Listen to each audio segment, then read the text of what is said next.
All right, that was my final, mostly final version of Scene 17, a 44 frame shot that's relatively simple. I've only got one held pose on the characters, and then a bunch of cycles going on, and a pretty simple shot, but you need to be efficient, and you need to make sure it's interesting. So here's the animatic that I had to start.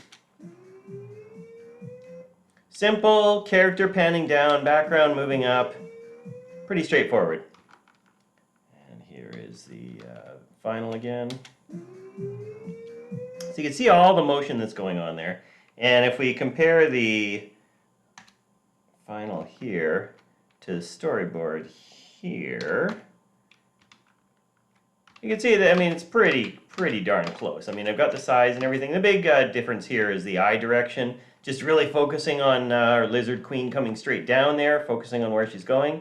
But otherwise, it's all pretty clean. The problems, challenges were mostly solved at the storyboard stage. So take that into, there we go, into TV Paint. So let's go back a step here. First of all, I needed to break this into layers. So here is my face layer.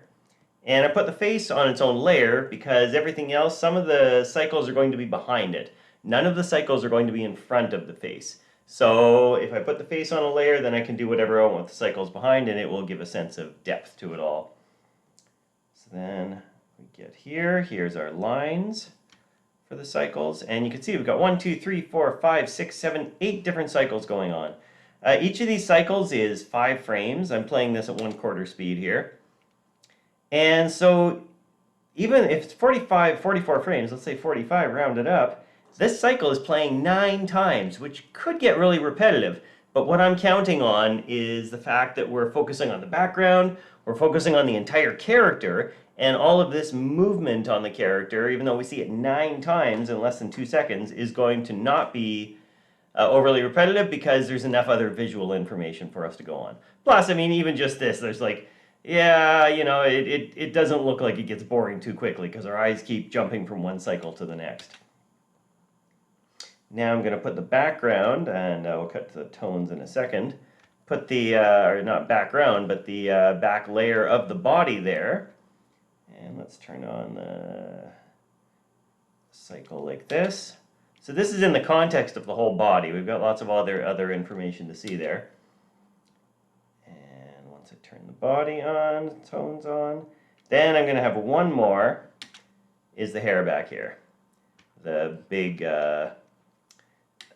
volume of hair that's taking up much more screen real estate. So just in case this front 5 cycle or 5 drawing cycle was getting a little bit tired, I put a 10 drawing cycle in the back hair here so that it's going to give some offset. It's going to feel like, even though it's going to match up after 2 of the shorter cycles, it's not going to feel like it's exactly the same because it's a big thing, and for something really large to be repeating that quickly might be a bit of a stretch. So 10 frame cycle here, and we'll put that all together, again playing at 1/4 speed here.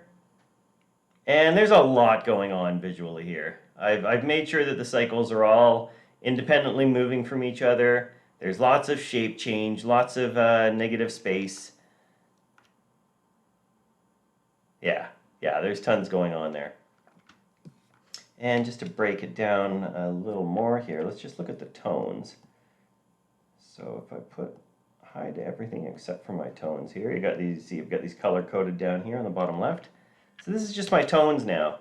And you can see, I mean, my body tone for the main body is pretty clear, you know, what parts of the body this is, face, arms, legs, body. And then the cycles, because they're going to be on top, it doesn't matter that they're overlapping because we're going to have the paint interrupting them. And if you look at this, it's like, is that enough information? But yeah, it turns out that it is once we get the fills, the colors, the lines, everything else going on in there. All right, let's just take this into Filmora, see what I did with it here. So a couple things that I did, this is seen before leading into this. I'm not worried about the hookup from the pose to here, we're just worried about the motion, or that's what I'm focusing on. She's coming down, it's great. The sky here, it's just one big piece of artwork. Let's zoom way out. You can see how big this piece of artwork is as it's panning here. And it's a piece of artwork that I just drew in Krita, I think. And it's coming down, and that's all fine, but just to make sure that it's not going to look, I want to give some direction to it. So first I'm going to put an angle blur on it. I'm going to put some heat distortion on it, and I'm turning on the saturation just to make it a little bit more saturated green-wise. So you can see without the heat distortion, it's not, I mean, it's different. It's not a ton of difference. Without the saturation, it's a little bit grayed out. Without the blur is making a big difference here. And then on the character itself, I'm just turning on the film grain, which again, we're not gonna, we feel that more, we see it more if we zoom in here. It's kind of flattish colors here. It just gives us a bit of texture to it. And yeah, that's it. That's let's see how long that took me. I think that took me 4 hours total.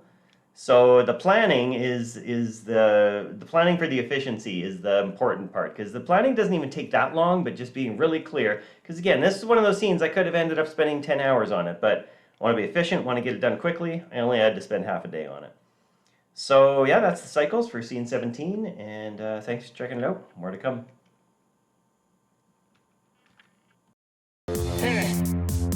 Ho, ho!